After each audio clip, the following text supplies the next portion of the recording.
Usually the conversation around here is about football. Today, the topic is gas for one of the sponsors, specifically Mobile Supreme Plus Premium Gasoline. Let's start with the fact that Mobile Supreme Plus Premium is amazing. It keeps engines 3 times cleaner, so engines perform better for better gas mileage. Just ask motorsports legend Shirley Cha-Cha Muldowney. She raced top fuel dragsters in the 70s, so she knows a thing or two about gasoline. She also knows a thing or two about the 70s, so if there are any questions about leisure suits, vinyl, or fondue, fire away. One might wonder why they call her Cha-Cha. Like, is it a family name or a marketing ploy? Or maybe she thought it sounded cool. It's very curious. Getting back to fuel, Shirley and the team highly recommend Mobile Supreme Plus Premium Gas because it keeps engines 3 times cleaner for better performance and gas mileage. By the way, Cha-Cha Muldowney, she drove a pink car. Mobile. Legendary. 3 times cleaner compared to Mobile regular gas and port fuel injected engines. Actual results may vary. Visit mobilefuels.com for details. They say everything happens for a reason, but I suspect everything happens for a Reese's. Like this commercial break. Did you need 15 seconds away from music? Or 15 seconds to eat a Reese's? Perhaps it's true. Everything happens for a Reese's. I'm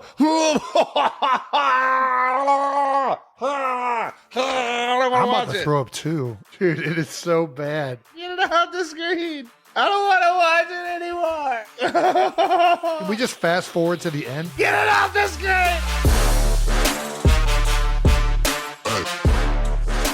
Welcome back to New Heights, ladies and gentlemen, a Wondery show produced by Wave Sports and Entertainment and brought to you by NFL Sunday Ticket on YouTube TV. That's right. You can still get NFL Sunday Ticket for the rest of the NFL regular season for just $89. How about that? Offer ends December 2nd. Terms and embargoes applied. Hey. We're your hosts. I'm Travis Kelce, my big brother Jason Kelce out of Cleveland Heights, Ohio. Cincinnati Bearcat alums. How about that, huh? Hey. How about those Bearcats, man? Fuck, we got to fucking find a way to get a win, boys. Been a rough couple Subscribe on YouTube, Wondery Plus, wherever you get your podcasts, and follow the show on all social media at New Heights Show with 1S. Jason, let the people know what we have coming up. We got a fantastic episode ready for you guys. We're going to start off on a somber note with the Chiefs' first loss of the season. Then we're going to get into a much more uplifting note with the Eagles taking down the commies. Who doesn't like to take down commies? I think commies. As well as the rest of the biggest storylines from across the NFL in Week 11. But before we get started, we're going to start with a little bit of that new news. And this new news is something that Wyatt is going to be happy to find out. What? New news is brought to you by Moana 2. That's right. Moana 2 is coming to theaters November 27th. I can't It's exciting. wait. Moana is fantastic. One of the things I really like about Moana is that it's like, I don't know, it feels like in a world where a lot of these stories just kind of get like remade. Moana was an original. I think the lead character is a powerful female that I really like. The music's great. The Rock kills it. Maui's a fantastic character. But there's also not like the bad guy ends up being the same as the good guy in the movie. I don't know what Moana 2 is about, but the first one was about really just like being good to the land and Mother Nature fighting back against, really monocultures of coconuts, I think. Anyways, Moana 2 coming November 27th. Can't wait to see what this one's about. And if Tafiti is back to needs the heart. What was it missing again? The heart, something heart. God damn it. The heart of Tafiti. Nice. Yeah. Be good to the land. Anyways, Mama Kelce, new news. Mama Kelce acting debut. Oh, that's right. Mama Donna. Mama Kelce is going to make her acting debut next Saturday. That's right. Next Saturday, November 30th. What? In Holiday Touchdown, a Chiefs love story on the Hallmark Channel. Got to admit, I have not seen a lot of Hallmark movies. I'm excited to watch this one. Mama Kelce's, she owns a barbecue joint. That's right. She's a manager of a barbecue restaurant. Yeah.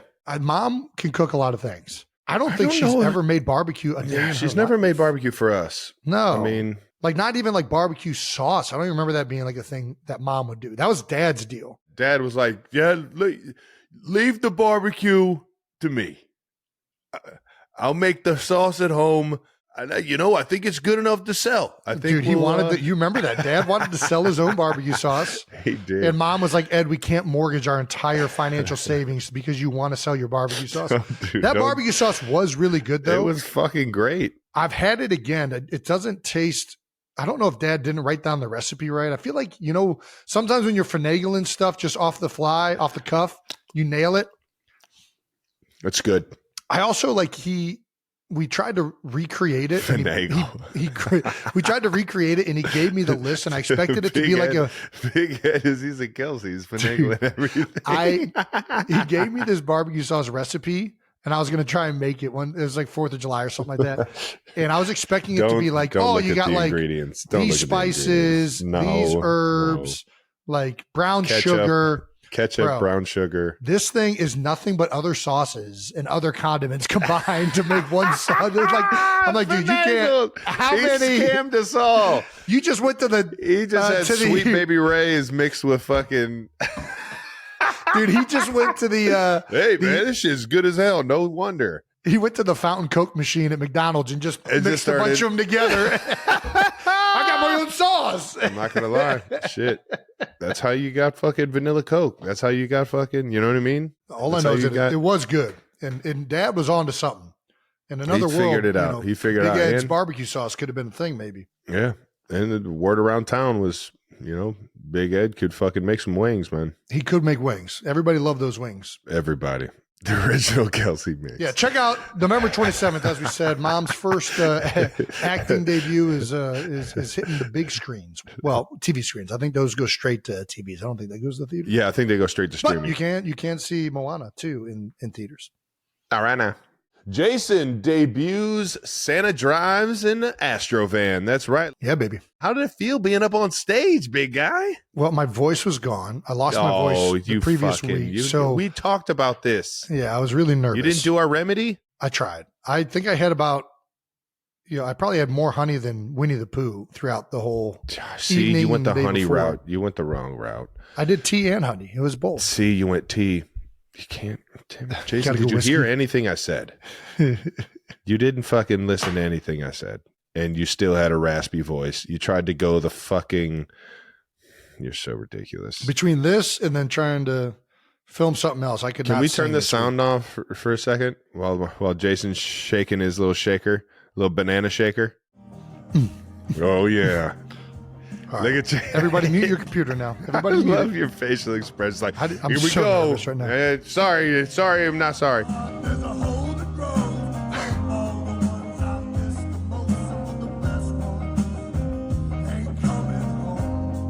That's good. Nice.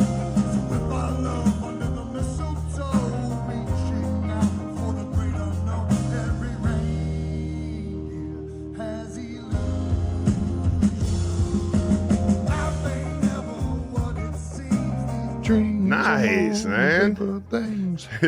I love right before you get on the mic, you're like looking at everyone like, here it goes. Here it goes. Sorry for ruining the song, everybody. Yeah, we'll get through this though. We'll get through this together and enjoy the rest of this song. Dude, I did dude. Dude. I could not sing. It was so bad. You just got to go. Honey did not help. But you should have fucking just chugged some Jack Daniels before you walked up there. Everyone, I would encourage you to listen to the actual recording where I sound much better because my voice is not hoarse. Yeah. But no, it was an awesome experience. It was really cool to be a part of. Mountjoy is phenomenal. The fact that they lent their time and energy to this effort was fantastic. Yeah, I don't know. The Eagles fans made it special. There was enough energy already because it was the biggest game of the year for the Philadelphia Eagles. So it was just an awesome evening of music and football. Does it feel weird? You've done this the past 3 years. Does it feel weird doing a lot for Christmas, not in December? It does feel a little weird, but you kind of have to do the lead up to it. You have to stay ahead of it. But you know me, I've always loved Christmas. We've always loved Christmas. So, and listen, the previous 2 albums, we've raised over $4 million for God damn 50 different charitable organizations because people have supported the album and bought it and appreciated it. So it makes it a lot easier to do when you know that it's going to make a huge impact in your community. So Santa drives an Astro van, ladies and gentlemen, live at the Linc. The third and final record in the Philadelphia Special Christmas trilogy is out now, so make sure you guys go and check that out. yeah, please support.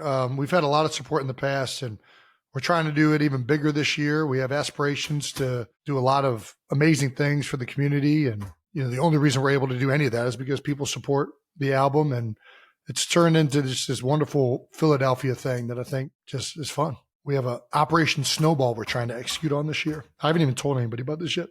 I don't even know if I'm allowed to share this, but our goal this year, Operation Snowball, is a citywide special initiative to try and get a gift to every kid in the Philly public schools. So we're partnering with the Philadelphia public school system, as well as some other organizations in the city and people in the private sector, to try and get gifts to every single school for the kids throughout Philadelphia, which is a lot of kids. And the only reason we're able to do that is because the city supports it. People buy the album, they listen to the album. But more importantly, and I really felt this from the moment I got to Philadelphia, it's really just such a city entrenched with pride and joy for itself. Yeah. The sense of community and family is so strong. It is very strong And, out there. Yep. I don't know that it would be done anywhere else, but I think we're going to be able to pull it off with how much, the community is willing to support it. So we appreciate you guys. Really excited to, bring some joy around the holidays to everyone out there. And thanks for supporting. Jason broke a world record. Hey! How about that? Last piece of new news here. Jason is now officially a world record holder. How about that, Jason? Guinness Book of World Records. You made it, kid. On Monday Night Countdown, Jason attempted to break 2 world records. The longest blindfolded catch of a football, that which did not go well. Did not go well at all. Was this inspired by the sun at AT&T Stadium? I don't know. So all of the these peeking things, through the glass. I think it was just Dude Perfect kind of set up a lot of these games, and they were like, "Hey, you're not going to catch this ball, but it's going to look hilarious." So I was like, "All right, I'm game." So they actually pulled this off. They hold the world record, I think, for longest. Oh, right in the fucking clavicle, right in the jugular. Gosh, we got to keep our hands up. Eyes I up. felt like I was a lot closer than what it just looked like. No, how long did they say it was? That looks like a good 30, 40 over yards. 40 yards. That one was over 40 yards. Bro. And the longest hot dog was right around 60 yards. Do we have Somebody that clip? threw a hot dog 60 yards? There's no, from Dude Perfect, he can throw a hot dog 60 yards. Dude, so he had a good little arm on him. And we got downwind. We had to switch sides so that the hot dog would make it down there. Give this guy a fucking scholarship, man. Fuck. Motherfucking scholarship. Dude, this is goddamn good. The longest throw and catch of a hot dog into a bun. Nice. Yes. So he was just throwing naked wieners and you were catching them in the bun. In my bun. Oh, yeah. That's right. Were they toasted? In my buns. I know you're a big toasted bun guy. My buns were loose and lubricated and ready to receive that wiener. Jesus. Perfect catch. I will say, Wondery those Plus hot content dogs, when you need it. Dude, those hot dogs at Jerry World are fucking ridiculous. They are the girth on those hot dogs. And then we did another one where we actually ate the hot dog. Yeah, I saw no that. Filler. It was disgusting. It was cold. It was absolutely gross. Now you know exactly what I'm talking about. That's every hot dog. You just finally came to realization. This one just had a consistency to it that was like, hot dogs have like filler in it. Like it's not all meat. The entire thing is filler. But I think that one was a filled up condom. It was too high quality of a hot dog. I think I found out through that eating that hot dog that I like cheap hot dogs. If it's too nice of a hot dog, it's like it was a bad hot dog. A gourmet glizzy. I don't know what it was. Gourmet glizzies. It was thick, and like as soon as I bit into it, I was like, "What in the hell?" Honestly, dude, a hot dog eating contest might be a nightmare. Like I think I've actually woken up in like a dead sweat out of sleep one time because I was in like a hot dog eating contest against my will. You had a nightmare? A hot dog eating contest nightmare? Dude, just the smell and just you're stuffing yourself until you have to vomit. I already have to vomit because of the texture. Oh, God. Have you ever had a mayonnaise eating contest nightmare? No, nobody would ever do that. Dude, that's the real thing. No, it's not. Brandon, find a mayonnaise eating contest and put it on this fucking screen right now. I don't want to do that. I just got fucking chills. Mayonnaise eating contest. I just got chills. I did have lunch, Jason. I don't want to do this. Dude, I've seen it. Like, people have eaten like 5 jars and shit. Like look at this. All right, that's all I had to see. I just wanted to see if it was real. I'm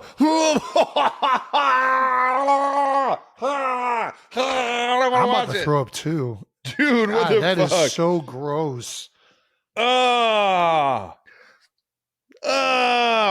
Yeah. Oh, God. Dude, it is so bad. I don't want to watch it anymore. Dude, get it out I don't even get queasy, and this is disgusting. It looks like I'm kind of like tricking myself into thinking she's eating yogurt. I'm going to close this.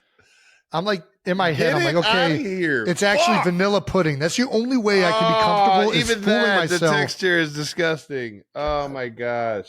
That is so gross. Oh, get it out of here. I like that she just shook her head. Can we just fast forward to the end? How many does she get through? It doesn't matter. That's just foul. Gosh. That's just She's foul. going back? This is like Fear Factor, man. That's dude, I'm sweating now. Gosh. God, why is this so, like, I watch hot dog eating contests all day and not get grossed out. This is like, there's something just like so repulsive about this. Can I just point out that, like, I'm in a dead sweat. Can you get it off the screen? This is like nails on a chalkboard to me, dude. I can't look up and fucking. All right. Mina Kunis is fucking just housing fucking mayonnaise, dude. This is disgusting. 5 jars of mayonnaise in 3 minutes. What the fuck was that? That was you just put me on a roller coaster, Brandon. I feel like I just fucking got tossed around the room, man. God so yeah, damn it. Maybe now you'll have a nightmare about that. Man, that's really gross. That was so unsafe. For everyone on audio that is not watching this on YouTube, I highly recommend you do not go and watch that. What was her name again? Michelle Lesko? Michelle Lesko. Do yourself a favor and do not watch that clip. And that does it for new news, brought to you by Moana 2 in theaters November 27th. How about that? All righty, bold topics to wrap up week 11 in the NFL. Chiefs recap. Let's get into it, Trav. Bills 30, Chiefs 21. Great game. It was a fun game to watch.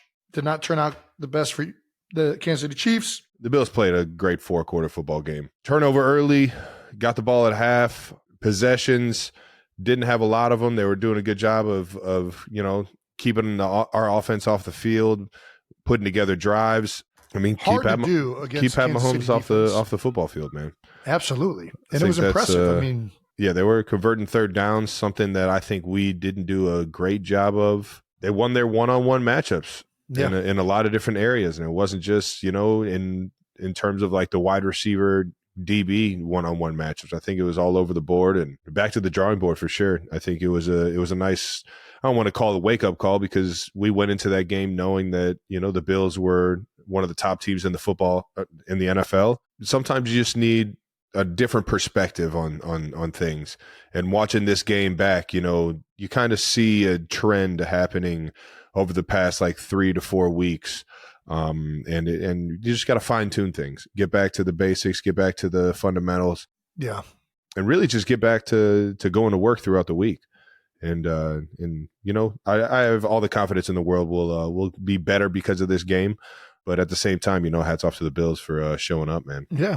I have a feeling this is not going to be the last game the Kansas City Chiefs and Bills played this season. And kudos to the Bills. They played great. Josh Allen played fantastic.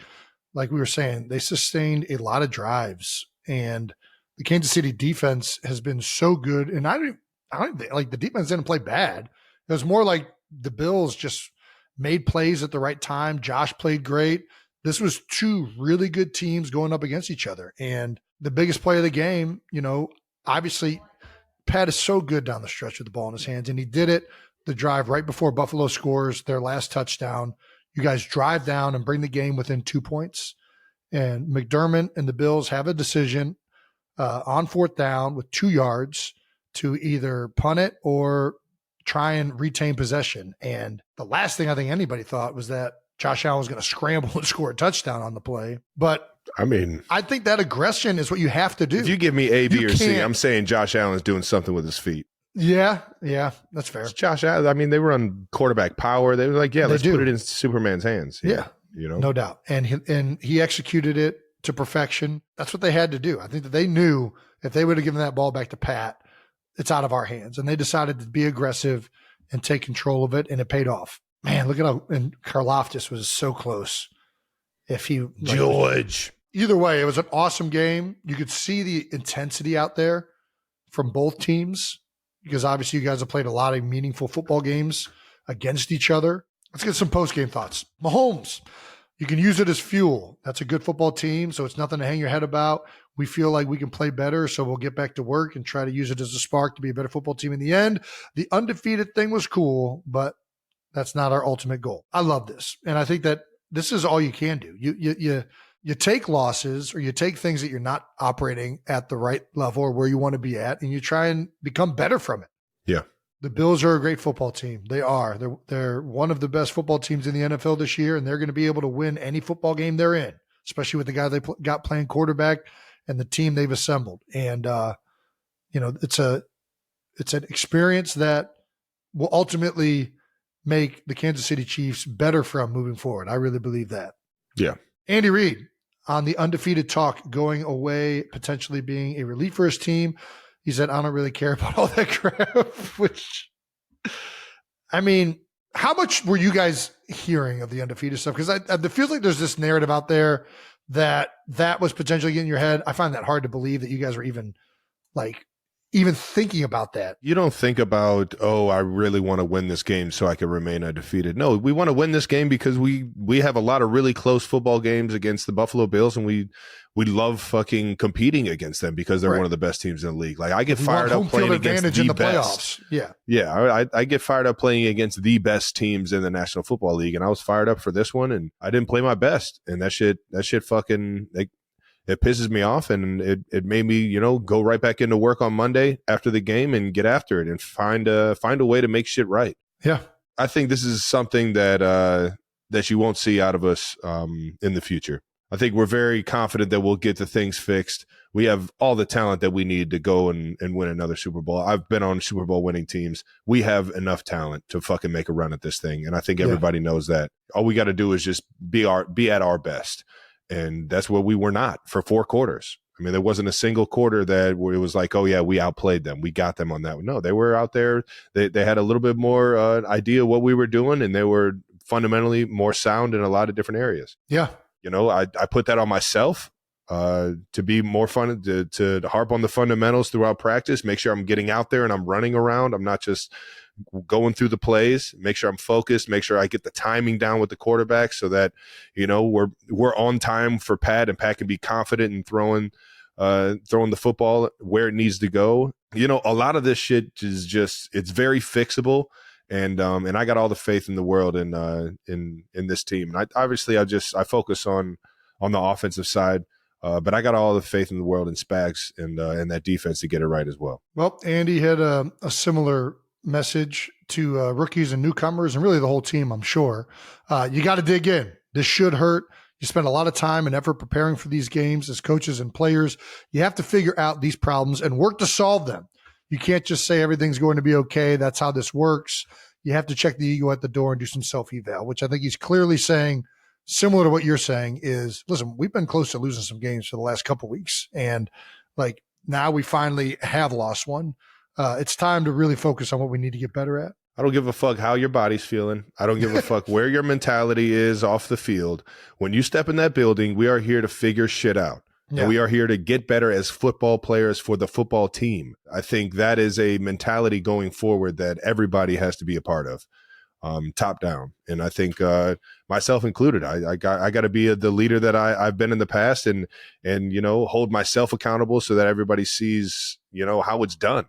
And knowing that we got a lot of new faces and a lot of rookies and whatnot, and sometimes you just need that smack in the face. It is what it is. Sometimes you need a smack in the face to be able to get punched in the mouth. Yeah, to lock in and know that this is it's a any given Sunday type league. And not saying that team was just any other team, but I do believe we have better players, and we get another shot at that team. I definitely get excited about it. Well, Leo Chanel shared that he and his teammates plan to use their first loss as motivation with the 3-word phrase, remember the feeling. Offensive bright spots. Mahomes got the ball to 11 different players. Guard Mike Caliendo caught a sprint out to convert a third down. This one got me fired up, man. Oh, yeah? That one got me fired up, man. Caliendo's one of those guys. He's right now he's number 6 on the O-line. Yeah. So whenever we need a guy, we bring him in. There you go. I love a little extra O-lineman in the game. Yeah. Oh yeah. Well, heavy personnel. A1 guy, one of the best teammates on the team, guy that just gets after whatever you need, coach. And we put him in a situation where he's just got to feel it out. He's got to feel the area out, and on top of that, be ready for the football at any moment, because Pat is. Yeah. And Pat trusted him. And he put it right on him for a big time third down. Put it right on his chest. For those of you wondering what this is called, the side view. They call it in sprint out or boot naked action. You have somebody that secures the edge for a second, and then it's his job just kind of be like a last minute, like kind of safety mechanism for the quarterback to dot him the ball if everybody overplays the naked action like they do. Do you feel like the Chiefs offense is making progress to where you want to be at in January? Of course. I know it wasn't progress. The game. I don't know if progress is the right word. I think obviously there's good games, there's bad games, whether or not you come out victorious or you're winning your one-on-one matchups. How well did we execute the offense? A lot of people like to go into practices and say, did we have a good practice or a bad practice? No, we just fucking had practice. Right. We figured out either how not to do shit or we figured out how to do shit. Right. And I think right now we're still figuring out how to run this offense the best, or how to be at our best when the play's called. That every play can't be like the best play possible that the other team has no idea is coming. Yeah. You're not going to out scheme them every single time, be wide open. Sometimes you got to run the ball knowing they know the exact run. Sometimes you gotta make a play in the pass game when they have everybody covered and the ball's in the air. You have to be able to make shit right. Coach Reed does a great job, and the offensive staff and the defensive staff here in KC does a great job of putting us in positions to have success. But then it's our job to go out there and make that shit happen. And that's where I put my pride in making sure that no matter what Big Red calls, we make that shit work. Yeah. And I think Pat he's got the ultimate trump card back there, and being able to do that. He's done that throughout his entire career. And that's the goal. The goal is to keep trying to make everything that Coach Reed calls, whether it's something that they got to tick on or not, we got to make that shit happen. And I think that's the direction that we're going for sure. And to what you just said, that's the thing that's made Pat so unique is, I think Andy is as good at dialing up plays as anybody in the NFL. He's going to get you guys in a lot of advantageous situations. But when it isn't the advantageous situation, that's when Pat really is special. He can then improvise and do things that a defense can't prepare for, because it's going to be something that is unique to that situation. And that's the great equalizer. So, yep. That's the kind of ownership and pride you guys want to have. And knowing as players that at the end of the day, we're the ones out there playing and we got to make things go. So love that. Next week, the Chiefs are headed to Carolina to take on the Panthers. Obviously not the same matchup as the Bills, but it is the NFL, and you will get humbled by any team, especially one coming off their bye. Panthers are coming off their bye, and after beating the Giants in Germany, 2-game win streak. Wow. After I declared the season was over, I did indeed do that. I was mighty hard on the Panthers. Quarterback's playing better. They got some guys back on the defensive side. D-line is a very good D-line. That's where all their horses are. A lot of their guys are up front. They got a very veteran type team. I feel like I've played a lot of these guys on different teams. Vikings, Broncos, kind of all over the league that have had this style of defense, and we're gonna have a fucking challenge. They've seen us at our worst these past couple weeks. We just haven't been playing our best, especially on the offensive side of the ball. And I think that's going to motivate them to feel like they have a chance. It's up to us, man. It's a mentality game, man. We go in there and do what we know how at our best. I don't think there's a team in the league that can beat us. Yeah. Let's move along to the Eagles, baby. Eagles, a little Thursday night football action against the Commandos. Oh, yeah, baby. Eagles 26, Commanders 18. Washington had been they came out the gates hot, and they've had a bit of a up and down the past like 3 or 4 weeks, I believe. Yeah, I mean, they've still been good. The Commanders are a good football team. They really are. They're well coached. Dan Quinn is a phenomenal head coach, and we're seeing how different that Dallas Cowboys defense looks with him not at the helm. I just think he's very good at utilizing guys within his system, scheming things up. There were a number of things he did in this game that stalled the run game out. The run yardage might look good because it ended good at the end of the game, but there were a lot of negative runs and things that they did that I think kind of threw the Philadelphia Eagles off, especially early in the game. And eventually we saw kind of what I think is probably the Commanders' weakness this year, which is the trenches on both sides. I just think that they are a very good team. The quarterback, Jaden Daniels, has played out of his mind for the majority of the season, especially as a rookie. I just think they're going to struggle against teams with good offensive lines and good defensive lines. I just think that they have good players. Their offensive line is filled with a lot of journeymen that have played football in the league for a long time, and they are good players.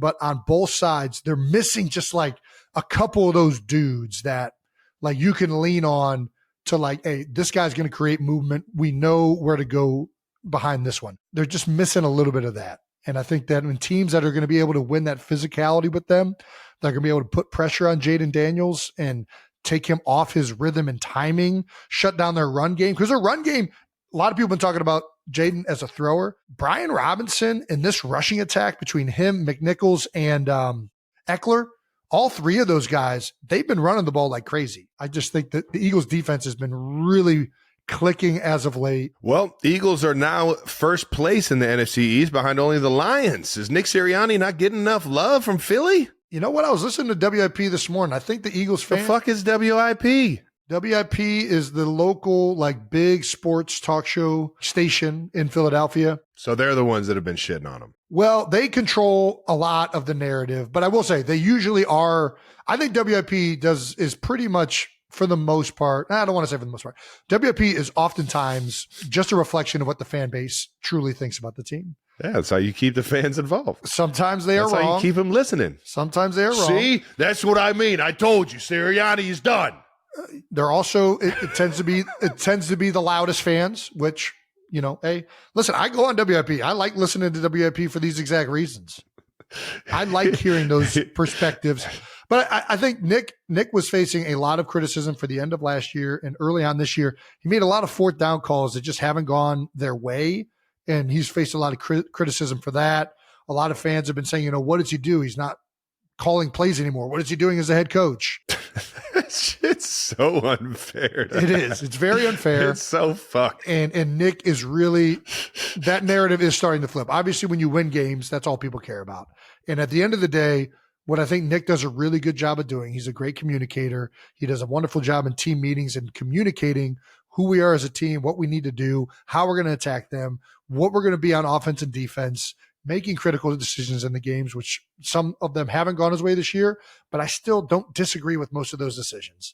And at the end of the day, I think Nick has done a great job, especially retooling from a disastrous end of last year. I mean, we lost a lot of games down the stretch, and they bring in Vic Fangio, they bring in Kellen Moore, and you can just see that there's so much more well-coordinated and well-oiled machine this year, as well as retooling from a talent perspective. They go out and sign Saquon Barkley. A lot of the young guys that they drafted have really started to come on, especially in the defensive side of the ball. Jalen Carter's playing as good as anybody is right now. And Nick is definitely starting to get back in the good graces of Philly fans, even though it was a rough start. I think there was a poll today that, you know, most people are like, oh yeah, he's got a better winning percentage than like all these coaches through the first 3 seasons. That can't just all be luck. Like, he's got to be doing something good. Well, you give him the best players in the league. Who do you want him to win with? Who do you want him to win with? People don't win with bad players. I don't care how good of a coach you are. That's not how it works. But there are people that will lose with good players. One of my favorite quotes, or one of my favorite sayings, and I'm trying to remember who Kobe said, but you remember when The Last Dance came out from the Chicago Bulls? Yeah. And my whole life, I kind of thought Phil Jackson was a little bit overrated, if I'm being honest. Like, I'm like, dude, he coached Michael Jordan, and then he had Kobe Bryant and Shaq. Like, he had Scottie Pippen. Yeah. And I'm like, dude, this guy didn't do anything redeeming. Then I watched Last Dance. And I was like, oh no. This guy like helped that whole fucking thing together. Like, like he's just putting out fires. Like Jordan and Pippen hating each other towards the end of it. Like, hey, I'm everybody, like, this dude was get in this circle. So important. We're gonna do some mindful. Yeah, the Zen master. So I think I would have been so out on that, dude. Oh my god. So Kobe came and talked. He would have sounded been like, Phil, what the fuck are we doing, dude? Kobe came and talked to the team one year, and he talked about this narrative that Phil Jackson isn't a good coach because he's always had good players. And Kobe's like, well, who do you want to win with? You wanted to win with? And he named like somebody, and I can't remember who. I don't want to throw shade at whoever basketball player he did name, but he was like, that's not how it works. You have to have good players to win, right? But at the end of the day, he won. And there's a lot of coaches that didn't. So I think, Nick has put together for the most part triangle offense, Jason. Everything's geometry. You got to understand you got to spread the floor out, give two guys freedom. Everything outside of that, we just need cutters, guys in the right place at the right time, knocking down open shots. Well, Nick Sirianni's offense. Get in the paint and elevate, son. What are we doing? Well, it's the easiest shot in basketball. Get as close as you can. I think, Michael, show him how it's done. God damn it. All right, boys, we're going to implement the triangle offense. Yeah, that's a long-winded way of saying that, like, at the end of the day, Nick Sirianni's been on some really good teams in Philadelphia.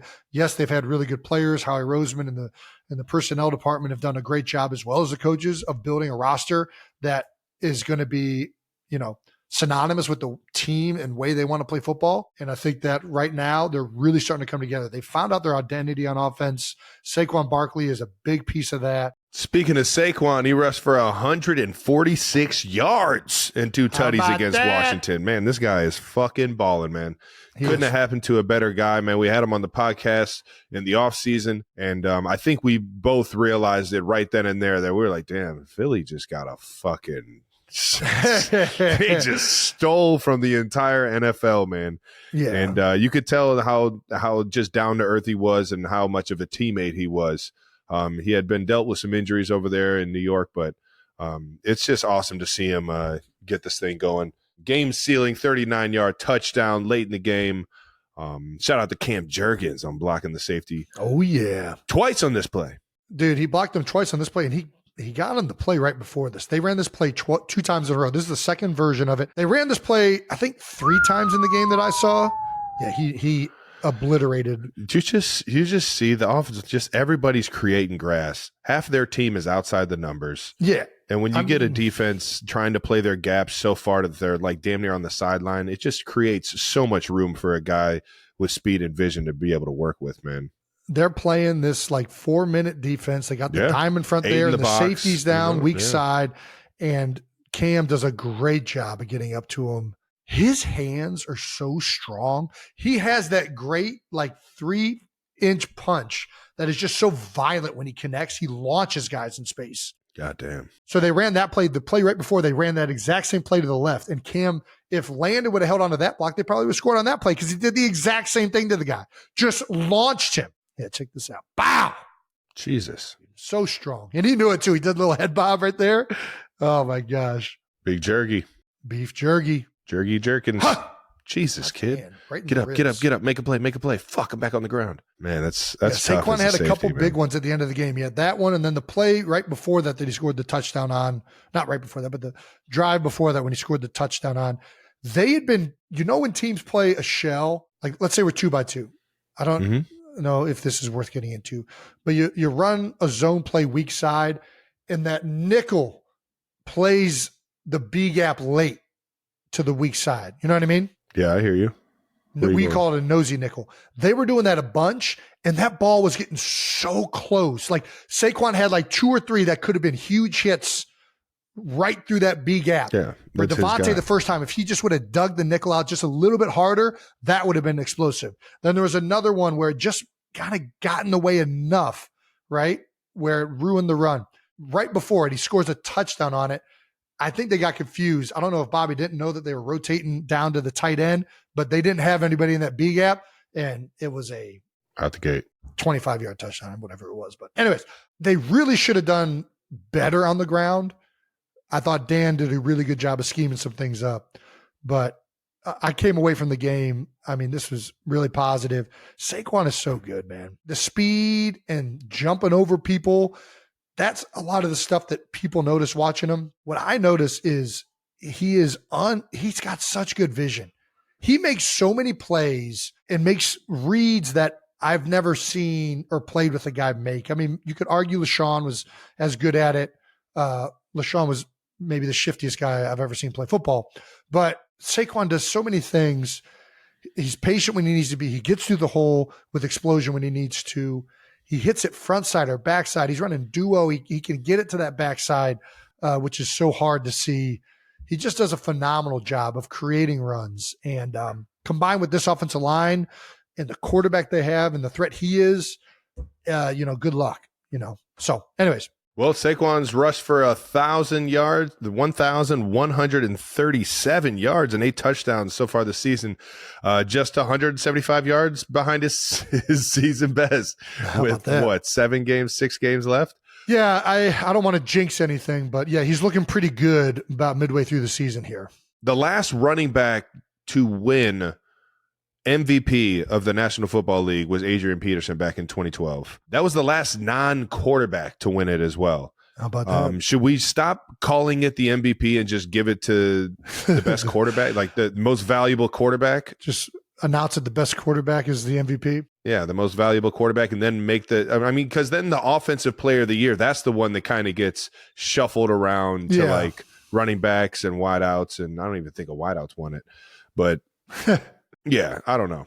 I just think I think there needs to be some other metric for outside of quarterbacks. Well, it's hard because there's so much being put on the quarterback. Yeah, the reality is got the ball in his hands the most of the time. So I get it, but yeah, the reality is the majority of the quarterback is the most valuable position on offense. So it makes sense that they're the ones winning this award the vast majority of the time. Every once in a while, there is a running back like Adrian Peterson in 2012, where it's so obvious that the only reason this offense is successful, or the main reason this offense is dominant the way they are, is because of how good that player is. There can absolutely be a case made for Saquon Barkley this year in the way he's playing and how he has elevated the offense and what the offense has turned into. Because the team we've always been a running team a little bit with Jalen, and kind of the attributes that he brings opens a lot of the run game up. But they have really turned into this run and play action team, first and second down, and they're embracing it. And Saquon, he has made the offense and the team so much better as a player and as a person. I think it's a very good argument that he is the most valuable component to a team this season. We'll see how the rest of the season goes. I think there's a lot of people saying, because of the tush push, he's missing out on a lot of touchdowns. Anybody that's taking touchdowns away from Saquon Barkley, that's making him less valuable, I think, shouldn't even be allowed to, choose who an MVP is. The dude is being dominant. I don't think that that's a metric that should gauge that. Well, talking about those touchdowns, Saquon has landed on the 1 yard line 9 times this year. That is it. And he has 8 touchdowns. So you add those 9 to it, he'd be sitting at 17 right now, halfway through the season, and that would be insane. Yeah, I mean, it's probably not 100%, but let's say out of those 9, he probably ends up with at least 7 touchdowns. I think that's probably a good percentage off of those. From the 1 yard line, I like Saquon giving the ball. I think that's about a 80% chance. Yeah, I think that's fair to say, and that's a lot of touchdowns. It's crazy. I wonder how many times I've been stuffed at the 1 yard line. Dude, it's hard to get in there. It's tight spaces. Like Stout said, it's like cramming salt up a fat lady's ass down there in that 1 yard line. Man, not a lot. Shit's watertight down there, man. Oh yeah, like crab rear end. What's the other one? The duck's bottom. You ever heard that one? There's something with a duck in a bottom. Anyways, yeah, next week the Eagles head to Los Angeles to take on the Rams. Nice. Unrelated question: who's going to win the NFC West? Great question. I mean, it's a race over there with the Niners. I kind of feel Seahawks weird and saying Rams. this. I think it might be the Cardinals. Cardinals are going to find their way out of there. I mean, they already got a game up on everybody, right? They're leading. They are. They're leading. I want to see Kyler continue to play the way he is. Like at the end of the day, you just have to see it proven. You know what I mean? And the 49ers have proven it more over the past few seasons. Matthew Stafford has proven it in the past, and Sean McVay, as well as, the Seahawks and Geno. Both of those teams have proven it, have a track record. They've won Super Bowls. They've been in Super Bowls. Cardinals are hot right now. But the Cardinals are hot. Jonathan Gannon has them playing really well. They have a great running game, and Kyler Murray's playing really well right now. So yeah, he is. It'll be interesting to see. But if they keep playing like this, I think it's the Cardinals. Yeah, there you go. Eagles right behind the Lions over there in the NFC. Who would have thought? As you know, 92%ers, Jason and I are big Whopper fans. So let's talk about this $1 million Whopper contest and these new fan-created Whoppers.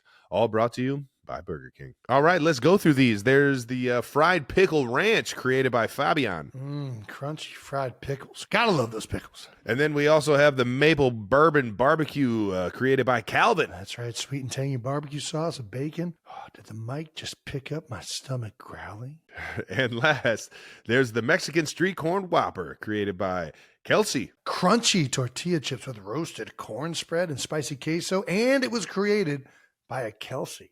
And these Whoppers are only around for a limited time. So America, go try them. The original Whopper is getting some serious competition with these new creations, and you can crown your favorite at bk.com/MDW. At BK, have it your way. You rule.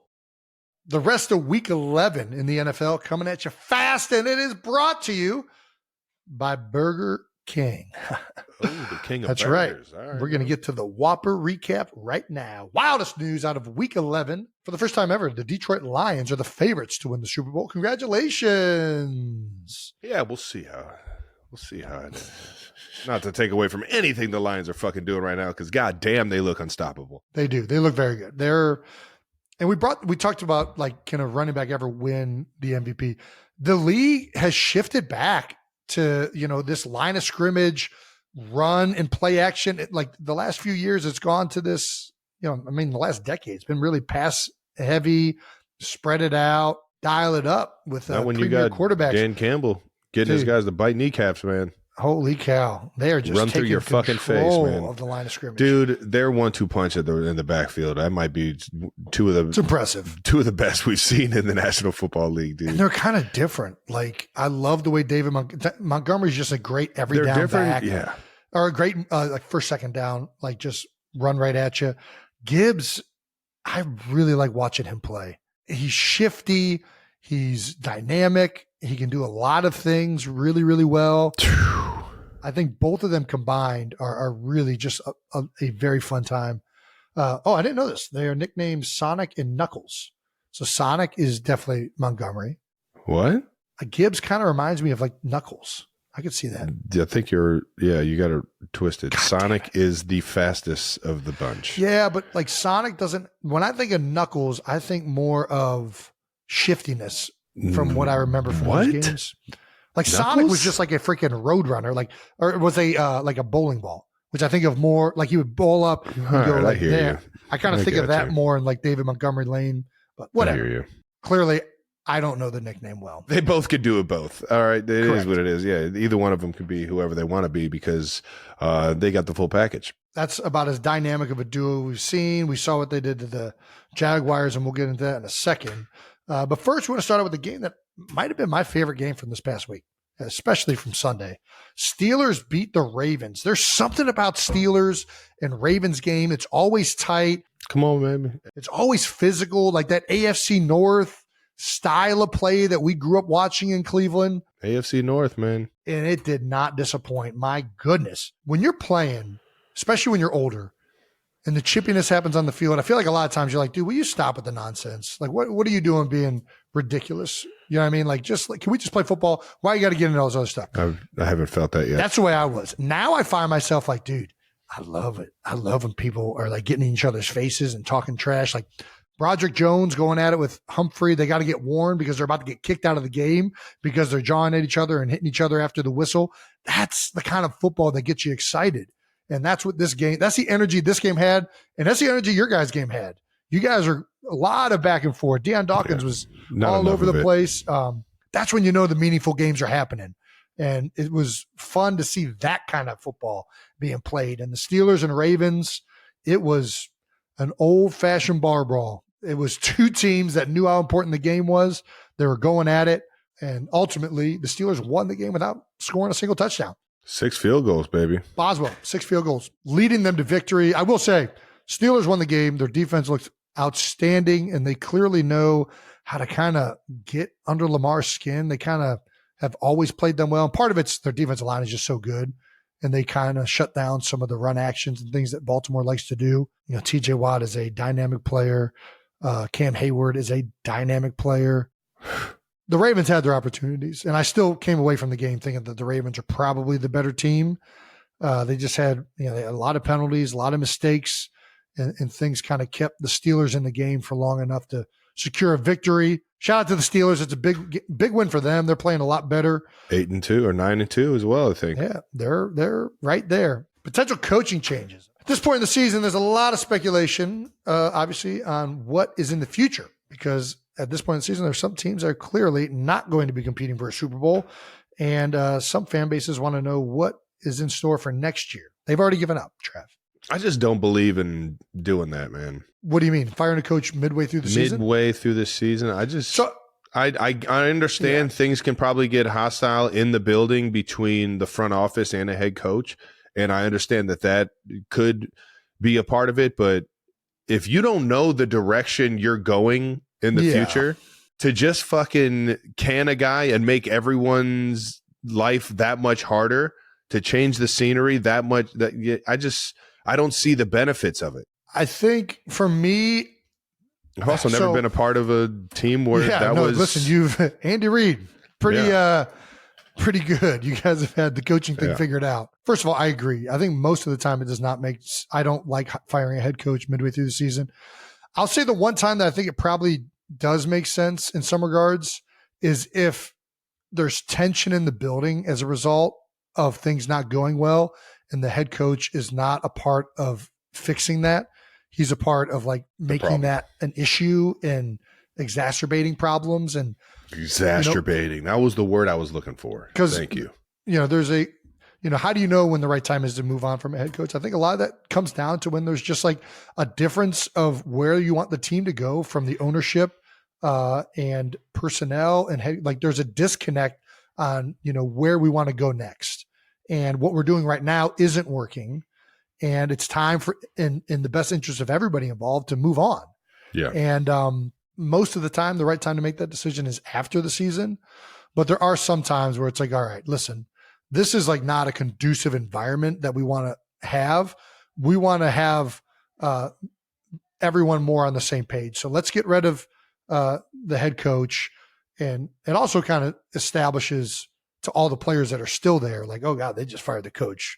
We got to, we're next if we don't prove kind of, who we are and what we mean to this team. Yeah. In general, usually not a fan of that. But that's kind of when it's time to move on, when it's just like, man, this coach has had his opportunities in his time and it just hasn't gone that way. Or in a worse way, it's like, man, everybody's finger pointing upstairs. That's when it's bad. When people are finger pointing upstairs, all the coaches in front office doors are closed instead of open. It's not a good sign. Yeah. Another blowout loss. So I guess these are who we're talking about. My man, Doug Peterson in Jacksonville, lost 52-6 to the Lions. Another blowout loss.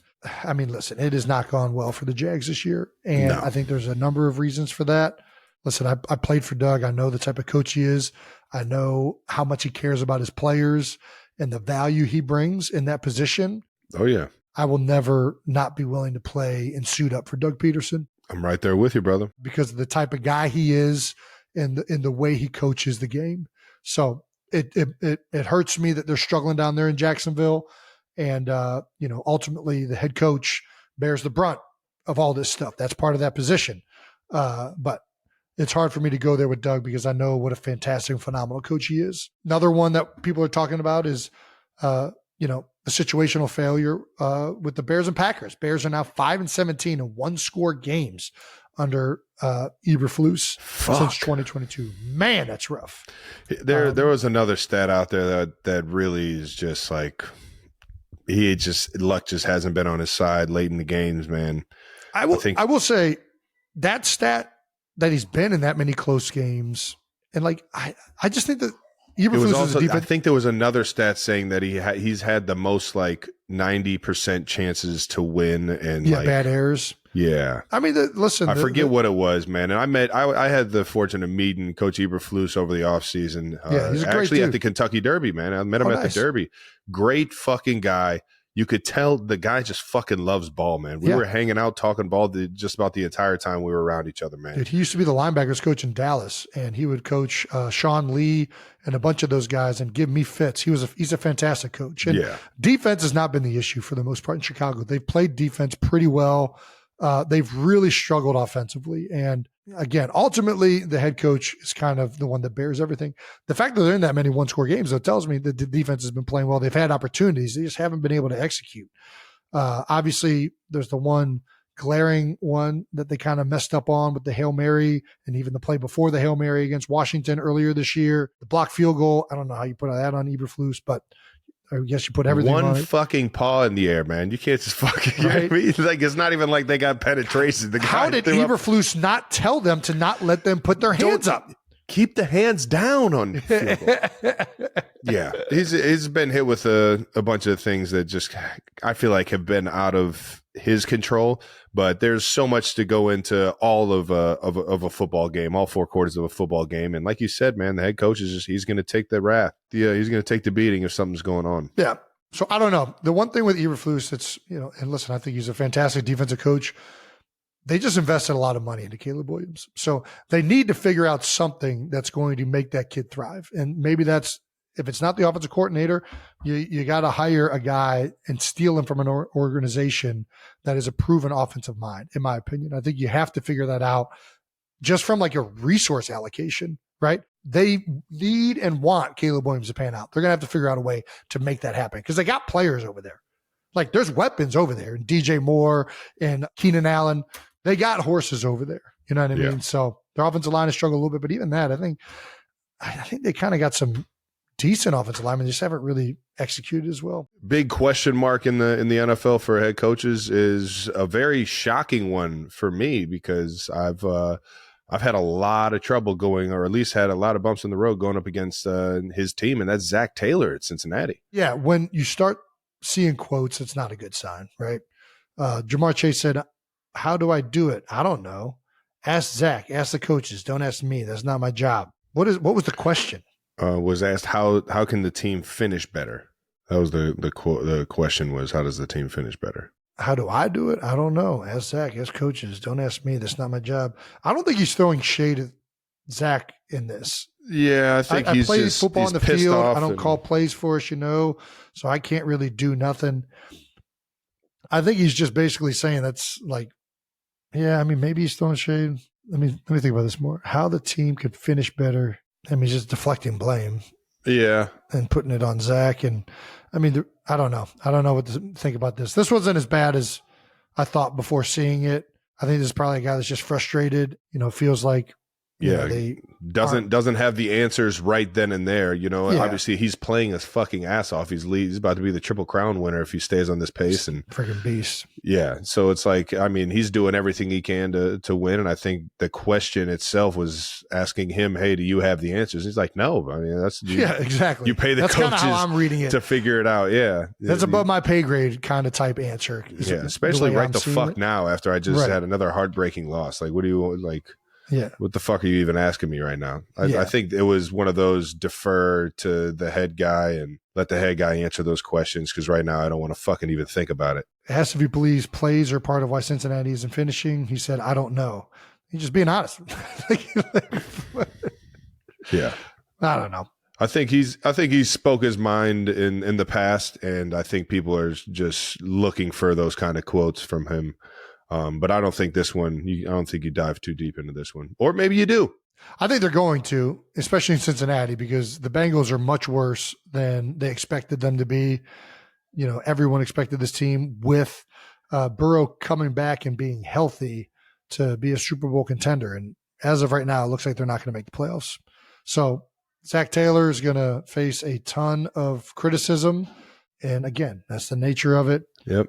He's been there for 6 years. This is where it starts to, but the Bengals are unique. The Bengals don't, family-run business. They hold on to coaches. I would say that Coach Taylor is not going anywhere. The one thing that probably does make sense, Dallas. I mean, so bad last night against Houston. It just doesn't feel like anything is headed in the right direction. Doesn't really look like that's a motivated football team. I don't know. It looks like it's a bad situation. It looks like everybody's collecting checks over there. And you can tell a team when it's fighting. And it doesn't look like too many guys are out there fighting. No. And like you want to talk about quotes. There's a lot of quotes, stuff on the sideline. They fought in the first half yesterday. Yeah. They try to fake punt. Ask D's nuts. Talk about D's nuts. Okay. All time. I love it, man. Best. I'm too much of a child, man. The best. I'll defer to that.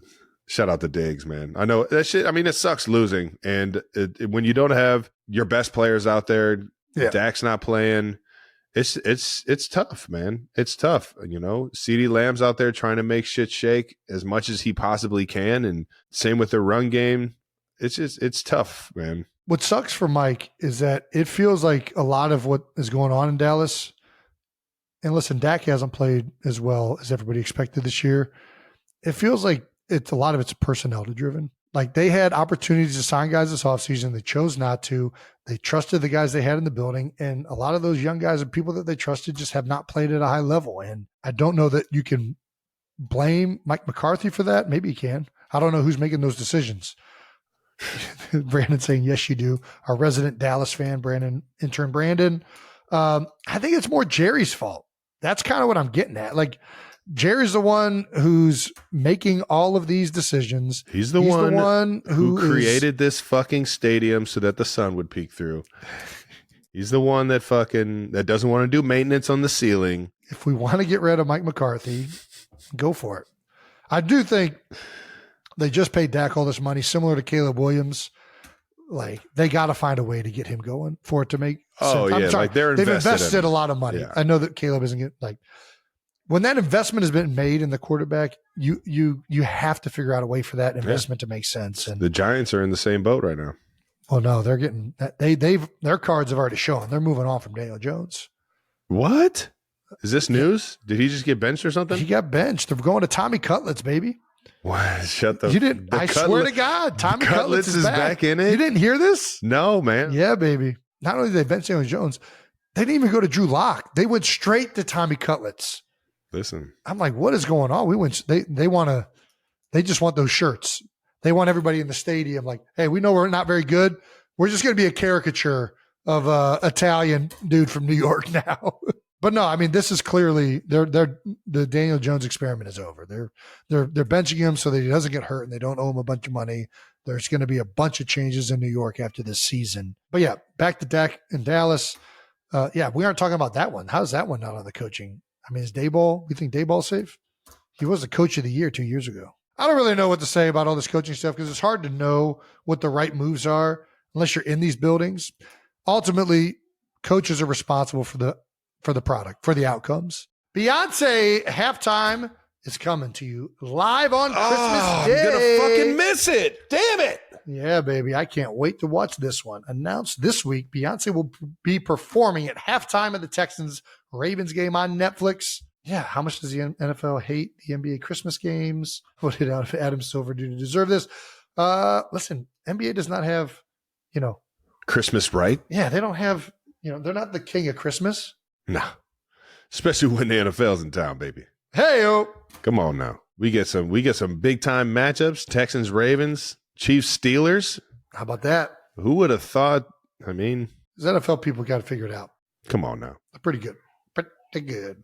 Hopefully Netflix can figure it out as well. Because the last time. Dude, hopefully they get the streaming stuff right. God damn it. My shit got froze literally on Mike Tyson's cheeks. Dude, that was it felt like a parody going into it.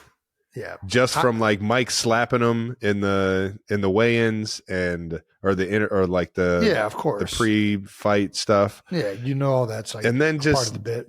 Dude, when he did the interview, and then because I'm pretty sure he did the interview with his son, that was his son that interviewed him.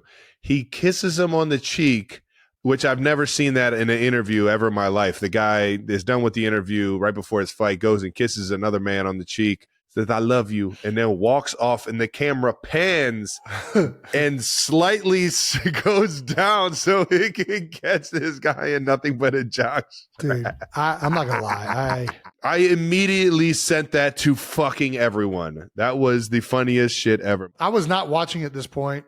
I'm kind of embarrassed that I watched this to begin with. I should have known better. What? But I couldn't help myself.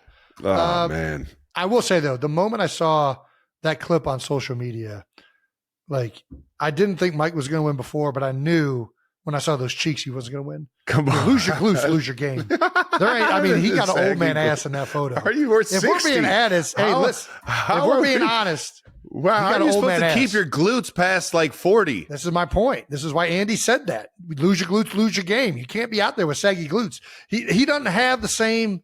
He wasn't bouncing. He wasn't. He tried. Yeah. He was trying to bounce around. But he could still whoop my ass, but to face like a legitimate person that trains at boxing is a whole nother thing. Yeah. I don't know, man. I just think that was some funny ass shit. Hopefully Netflix, though, back to the point, can figure out how the streaming for Christmas especially if Day. We're going to be watching all the Christmas games on Netflix.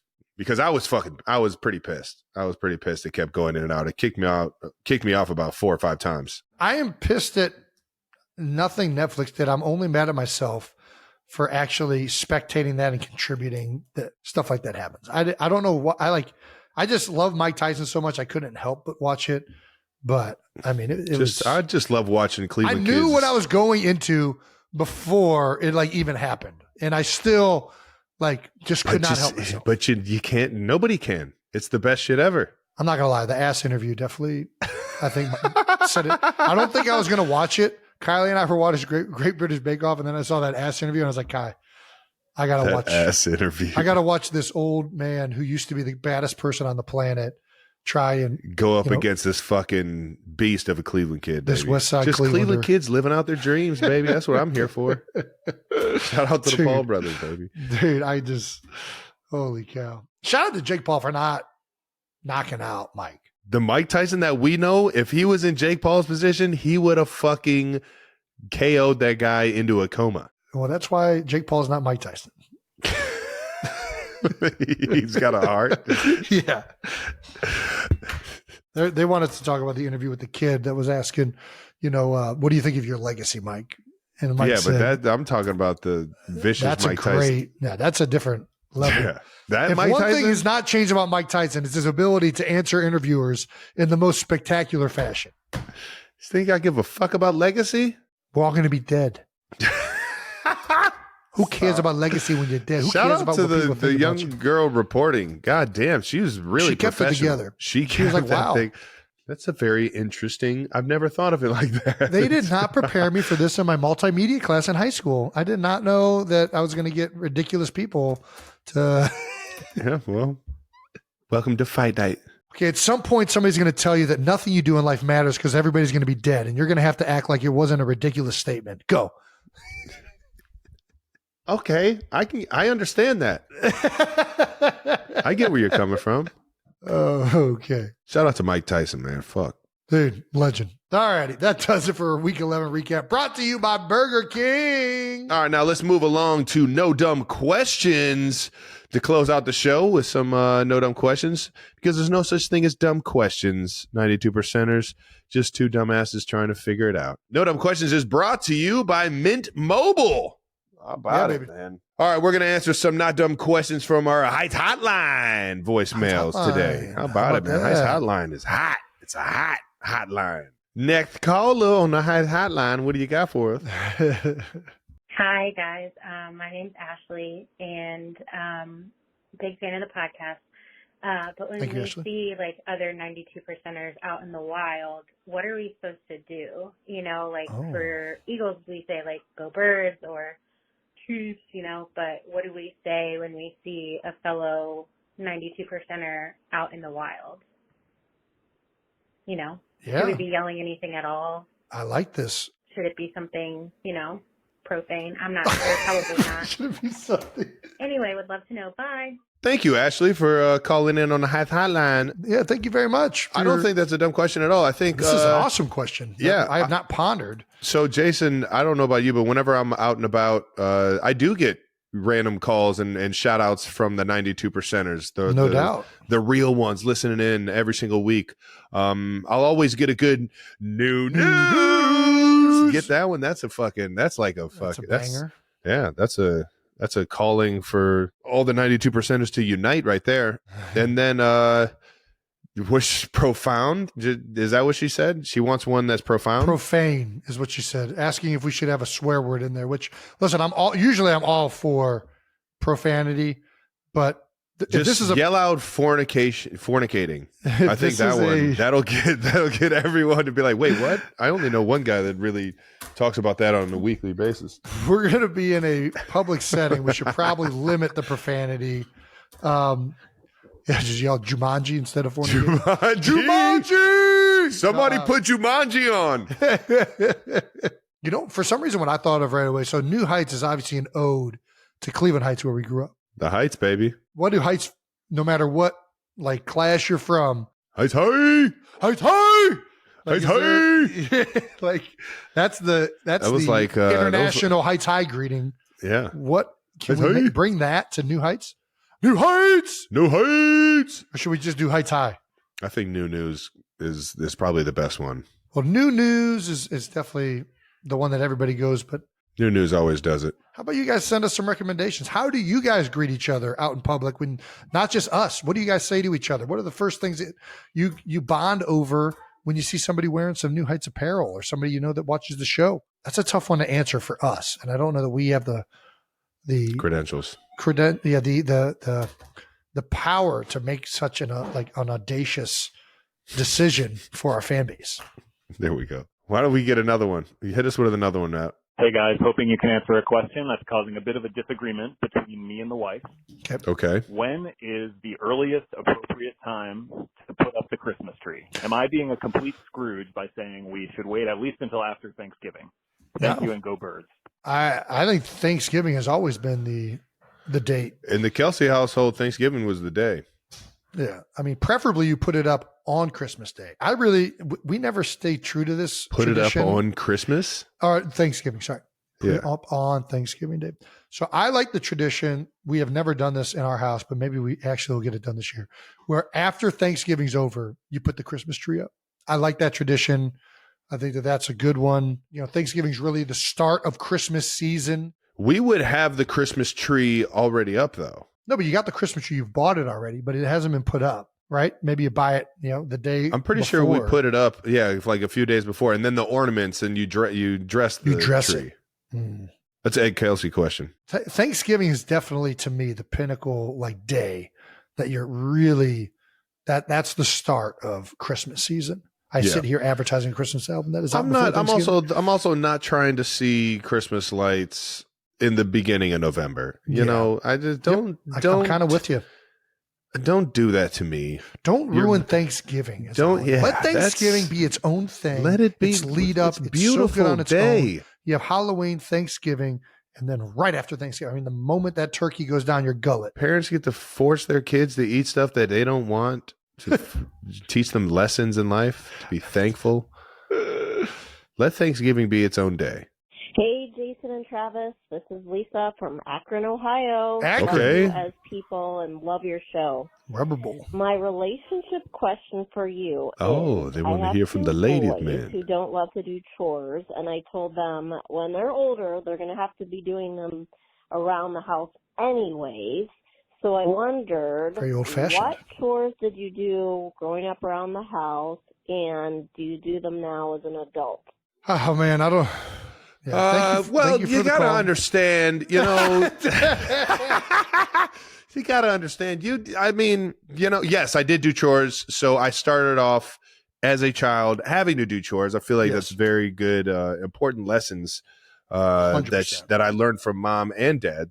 We've both expressed the stuff that our father used to have us do in spreading mulch outside, cutting the grass with just a blade lawnmower, engineless lawnmower, raking leaves. That was all the outside stuff that dad didn't want us to do. Yeah, vacuuming. We never really did the trash. No, because Big Ed, he was always up early. He was the first one up. He was always the one taking trash out. And mom did do our laundry too, which shout out to mom. But shout out to mom. I wish mom kind of made us do our laundry because I'm awful at doing laundry. It's not that hard, Jason. I know. I just suck. It really isn't that hard at all. I'm not good at it. Every now and then I'll get into it, but I say that I did it at a younger age because now I just I'm so busy, and I like naps. There's so many services that just do things better than me. They fold better. Yeah. Put shit away better. It's just everything's just way more organized when I'm not doing that. Not that I can't do it because mom taught us very valuable lessons in being able to do this on our own if we needed. And there's times where, you just wait the couch. The one thing Kylie makes me do is trash. Like that is firmly my job. Nice. And I suck at it. I miss it all the time because we're traveling right now, but I try to really stay on top of the trash, taking the trash down. And embracing that. Not that I am trying to do the dishes all the time, but I've done them occasionally. Kylie hates when I do the dishes. Why? She just has OCD about getting all the food off the plate before you put it in the dishwasher. And the dishwasher instructions clearly state to not do that, to put it in the dishwasher, it gets cleaner without doing that. So really, it gets cleaner without doing that? I'm just saying what the instructions say. I'm an instruction follower. Yeah, that's how they sell you. That's how they get you. That's what it says. It says somehow using soap and scrubbing it off first and then putting it in there for some reason. I don't know why, but that's what they say. Oh, Kylie's getting mad at me right now. She's got OCD about cleaning stuff that I can't really. Stop fucking exposing me, you dick. All right, well, keep your hands off the dishes, Jason. Fine, I won't do the dishes. You should do your chores if your parents tell you to do your chores. And for all of you that don't live with your parents now and have a fucking messy house, figure it out. Look at my new boots. Oh, beautiful boots. Oh, beautiful gloves. Oh, look at your hat. Sorry about that. I was showing a pair of new boots, new gloves, and new hats. Trevor, you frozen? No. That does it for No Dumb Questions. Brought to you by Mint Mobile. Keep calling in on that Heights hotline, ladies and gentlemen. We love listening to all your guys' questions, whether they're dumb, intelligent, or just weird. Thank you guys for calling in. That wraps up another episode of New Heights, everyone. Make sure you're subscribed on YouTube to the New Heights channel and follow New Heights on the Wondery app or wherever you get your podcasts. Reminder, you can listen to new episodes of New Heights early and ad-free now by joining Wondery Plus in the Wondery app or on Apple Podcasts. Once again, New Heights is a Wondery show produced by Wave Sports and Entertainment and brought to you by NFL's Sunday Ticket on YouTube TV. Yeah, buddy. Right now, you can get the Thanksgiving sale price of just $89 for the rest of the season at youtube.com/NH. Get it now, right now. Offer ends December 2nd. Terms and embargoes apply. No cancellations, device, and content restrictions apply as well. Follow the show on all social media at New Heights Show with 1S for fun clips throughout the week. 92%ers. And thank you to our production and crew for always making us look better than what we really are. See you guys next week.